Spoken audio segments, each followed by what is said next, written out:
সিলেট মজা তো দেখাই যায় না। বহুদের পাশে দেখা যান এই লোকটা কি মাথা মাথা ভাই আপনার আজকের এই জাতীয় মৎস্য পক্ষ 2026 অনুষ্ঠানের উদ্বোধনী জ্ঞাপন করেছিলেন। তিনি শারীরিক অসুস্থ থাকার কারণে তিনি আজকে থাকতে পারছেন না। এছাড়াও বিশেষ অতিথি হিসেবে আমাদের মাঝে সফল মেয়র জননেতা হাজী হুমায়ুন শিকদার মহোদয়কে বিশেষ অতিথি শাখার সংগ্রামী সাধারণ সম্পাদক জনাব মুসা তাওহীদ। বাঙালি আমরা, বাঙালির এই শাশ্বত পরিচয়ে নিহিত রয়েছে আমাদের জাতীয় জীবনের মৎস্যের গুরুত্ব।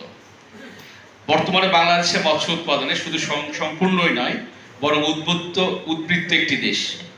2008-9 সালে যেখানে 27 লক্ষ মেট্রিক টন মাছের উৎপাদন ছিল বাংলাদেশে, সেখানে 2024-25 অর্থ বছরে আমাদের মাছের উৎপাদন প্রায় 51 লক্ষ মেট্রিক টন।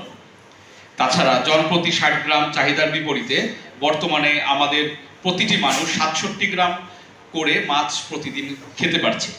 দেশের মোট জিডিপির প্রায় 2.58% এবং আমাদের কৃষির যে জিডিপি সেখানে প্রায় 22.03% মৎস্য খাতের অবদান।